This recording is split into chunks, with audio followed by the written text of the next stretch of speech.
সবাইকে স্বাগত জানাচ্ছি বিডি ভিউজে। আপনাদের সাথে আছি আমি সুস্মিতা দাস।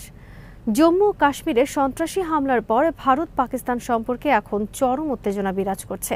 হামলাটি এমন এক সময় ঘটল যখন কাশ্মীর ইস্যুতে আন্তর্জাতিক অঙ্গনে ভারতের কূটনৈতিক অবস্থান নিয়ে নানা আলোচনা সমালোচনা হচ্ছে। হামলার জন্য ভারত সরাসরি পাকিস্তানের সংশ্লিষ্টতার অভিযোগ তুলেছে, কিন্তু এখন পর্যন্ত এর পক্ষে কোনো সুস্পষ্ট প্রমাণ তারা হাজির করতে পারেনি। এদিকে মোদী সরকার পাকিস্তানকে কড়া হুমকি দিয়েছে। কূটনৈতিক সম্পর্ক কাটছাঁট, সামরিক মহড়া ও পানি চুক্তি স্থগিতের মতো কঠোর সিদ্ধান্ত নিয়েছে তারা। পাল্টা পদক্ষেপ নিয়েছে পাকিস্তানও। বিশ্লেষকরা সতর্ক করে দিয়ে বলেছেন, সুনির্দিষ্ট তথ্য প্রমাণ ছাড়া ভারত কোনো সামরিক পদক্ষেপ নিলে সেটা তাদের জন্য হিতে বিপরীত হবে। বিস্তারিত থাকছে হায়দার সাইফের প্রতিবেদনে।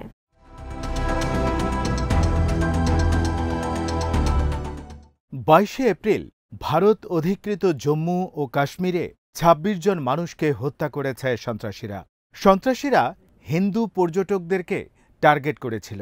তাদেরকে হত্যার আগে নাম জানতে চাওয়া হয়েছিল। কলেমা বলতে পারে কিনা সেটাও জিজ্ঞাসা করা হয়েছিল বলে দাবি করা হয়েছে। কাশ্মীরে সশস্ত্র প্রতিরোধ আন্দোলনের শুরু হয়েছিল সেই ১৯৮৯ সালে। এরপর থেকে এ যাবৎকালের মধ্যে এটাই ছিল সবচেয়ে বড় সন্ত্রাসী হামলা। ২০১৯ সালে আত্মঘাতী বোমা হামলাও হয়েছিল মুসলিম প্রধান এই অঞ্চলে। তারপরে এটাই সবচেয়ে বড়। ভারতের প্রধানমন্ত্রী নরেন্দ্র মোদী এই ঘটনার কঠোর জবাব দিয়েছেন। যারা এই হামলার সাথে জড়িত এবং যারা তাদেরকে সহায়তা দিচ্ছে তাদেরকে চিহ্নিত করে খুঁজে বের করে শাস্তি দেওয়ার প্রতিজ্ঞা করেছেন তিনি।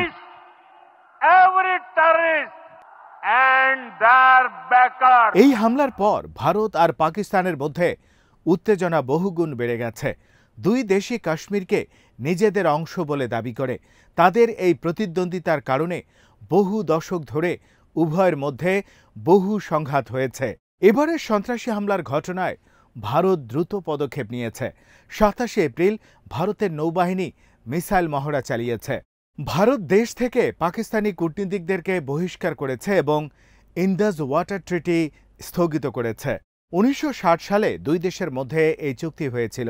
সীমান্তে দুই দেশের সেনাদের মধ্যে কয়েক রাত ধরে গুলি বিনিময় হচ্ছে। আরও সংঘাত হতে পারে বলে আশঙ্কা করছেন বিশ্লেষকরা।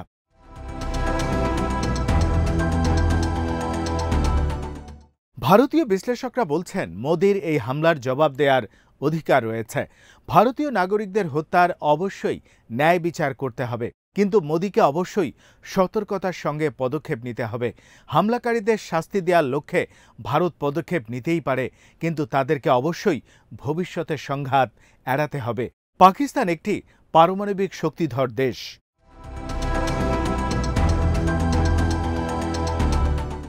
এই দেশের সাথে হঠকারীভাবে সংঘাতে জড়ালে সেটা বিপজ্জনক হতে পারে।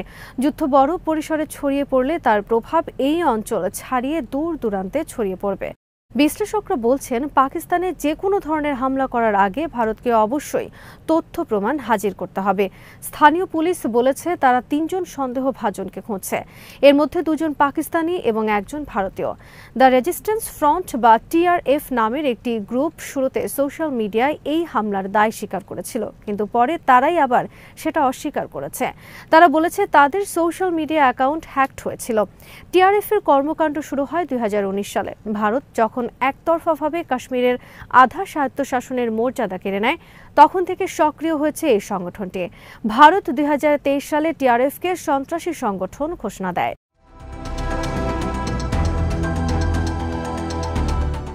ভারত সরকার যথারীতি দাবি করেছে এই ঘটনায় পাকিস্তান জড়িত আছে।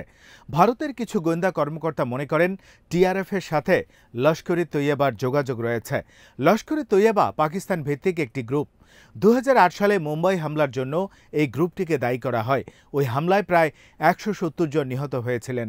লস্কর-ই-তৈয়বার সাথে পাকিস্তানের গোয়েন্দা সংস্থাগুলোর যোগাযোগ আছে বলে দাবি করে আসছে ভারত, কিন্তু ভারত এখন পর্যন্ত লস্কর-ই-তৈয়বার সাথে TRF-এর যোগাযোগের বা তাদের সাথে এই হামলার সংশ্লিষ্টতার কোনো তথ্য প্রমাণ দেখাতে পারেনি।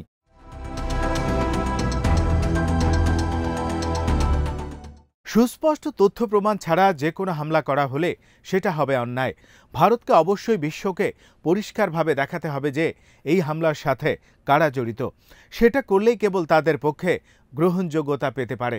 তথ্য প্রমাণে যদি পাকিস্তানের সংশ্লিষ্টতা তারা দেখাতে পারে, তাহলে পাকিস্তানকে তারা বিচারের কাঠগড়ায় দাঁড় করাতে পারবে।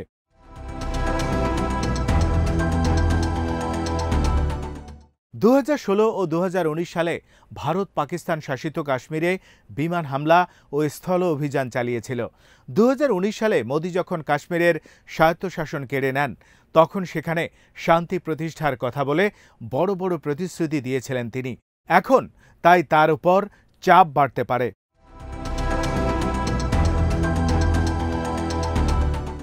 ন্যায় বিচার নিশ্চিত করার জন্য সরকারের প্রতি তাই দাবি উঠেছে, কিন্তু নেতা হিসেবে নিজের শক্তিশালী ইমেজ ধরে রাখার দিকে মোদি বেশি মনোযোগ দিচ্ছেন বলে মনে হচ্ছে। বিশ্লেষকরা বলছেন ভারতকে এমন পদক্ষেপ নিতে হবে যাতে সেখানে ভারতের স্বার্থ রক্ষা হয়, কিন্তু যদি এমনকি সীমিত পরিসরেও সামরিক পদক্ষেপ নেওয়া হয়, সেটা নিয়ন্ত্রণের বাইরে চলে যেতে পারে। পাকিস্তানের প্রতিরক্ষা মন্ত্রী সতর্ক করে দিয়ে বলেছেন হামলা ভারত করতে পারে। 2019 সালে পাকিস্তান ভারতের একটি জঙ্গি বিমান ভূপাতিত করেছিল, কিন্তু বিমানের পাইলটকে সুস্থ অবস্থায় ফেরত দিয়েছিল। এবার হামলা হলে পাকিস্তানের নেতারা আগের মতো সহযোগিতামূলক মনোভাব নাও দেখাতে পারেন। একবার সংঘাত শুরু হলে সেটা থামানো কঠিন হয়ে উঠতে পারে।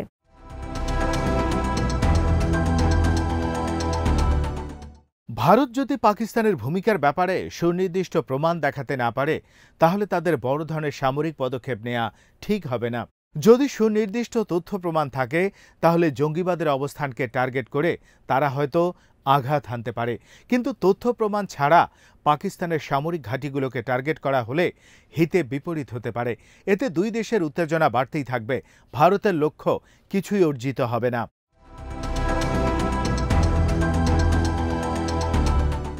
বিশ্লেষকরা বলছেন জবাব দেয়ার অসামরিক উপায়ও ভারত কাজে লাগাতে পারে। যদি তাদের কাছে হামলাকারীদের পরিচয়ের তথ্য প্রমাণ থাকে এবং সেখানে যদি পাকিস্তানের কোনো ভূমিকার প্রমাণ থাকে, তাহলে তারা সেই তথ্য প্রকাশ করতে পারে। তাহলে আন্তর্জাতিকভাবে পাকিস্তানের ওপর চাপ সৃষ্টি হবে। কিছু বিশ্লেষক বলছেন ভারত পাকিস্তানের গত বছরের $7 বিলিয়ন IMF-এর ঋণ সহায়তাও আটকে দেওয়ার চেষ্টা করতে পারে। ভারত এরই মধ্যে ইন্দুজ ওয়াটার ট্রিটি স্থগিত করেছে। তাৎক্ষণিক ক্ষতি না করেও এর মাধ্যমে একটা বার্তা দিতে চেয়েছে তারা। এর মাধ্যমে তারা বলতে চাচ্ছেন যে শত্রুতামূলক আচরণের জন্য পাকিস্তানকে অবশ্যই মূল্য দিতে হবে।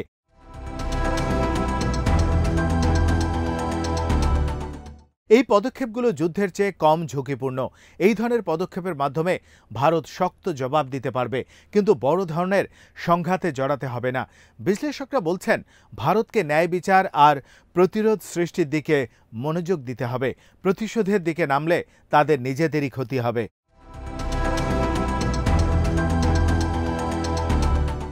বিশ্লেষকরা বলছেন মোদিকে অবশ্যই ভারতের দীর্ঘমেয়াদী স্বার্থ দেখতে হবে। পাকিস্তানের সাথে যে কোনো সংঘাত বৃহত্তর লক্ষ্য অর্জনের পথে ভারতের জন্য বাধা হয়ে দাঁড়াবে। ভারত দক্ষিণ এশিয়ার বৃহত্তম শক্তি হিসেবে নিজেকে দেখতে চায়। পাকিস্তানের সাথে যুদ্ধে জড়ালে তাদের এই লক্ষ্য ব্যাহত হবে। যুক্তরাষ্ট্র আর চীনের মধ্যে চলমান বাণিজ্য উত্তেজনা থেকে ভারত যে লাভবান হওয়ার চেষ্টা করছে, যুদ্ধে জড়ালে ভারতের সেই চেষ্টাও ভেস্তে যাবে। এমন সময় এই হামলা হলো যখন মার্কিন vice president J.D.. Vance Bharat সফর করেছিলেন। এই হামলা ভারতকে উস্কানি দেওয়ার জন্য করা হতে পারে বলে মনে করেন কেউ কেউ।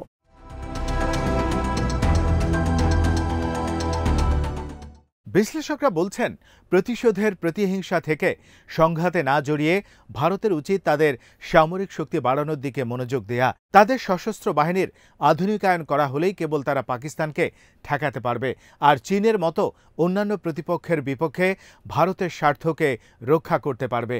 মনে রাখতে হবে দীর্ঘমেয়াদে ভারতের প্রধান আঞ্চলিক প্রতিযোগী হল চীন, পাকিস্তান নয়।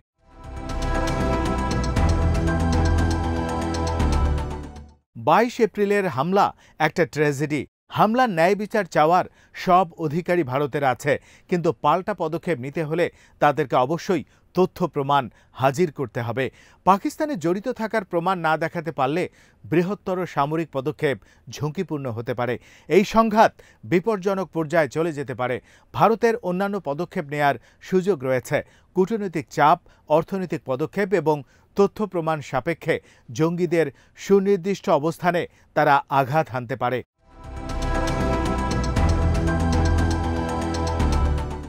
মোদির উচিত ভেবে চিন্তে কাজ করা, যাতে ভারতের দীর্ঘমেয়াদী লক্ষ্য ব্যাহত না হয়। লক্ষ্যের দিকে মনোযোগ রাখতে পারলে হয়তো হামলাকারীদের শাস্তি দিতে পারবে ভারত। ভবিষ্যতের হামলা ঠেকানো হয়তো সহজ হবে। তাছাড়া আঞ্চলিক নেতৃত্বের যে লক্ষ্য অর্জনের জন্য তারা চেষ্টা করছে, সেটাও তারা সামনে এগিয়ে নিতে পারবে। আজ এখানেই শেষ করছি। সবাই ভালো থাকুন, সুস্থ থাকুন আর দেখতে থাকুন বিডি ভিউজ। চ্যানেলটি ভালো লাগলে সাবস্ক্রাইব করুন, সংযুক্ত থাকুন আমাদের ফেসবুক পেজে।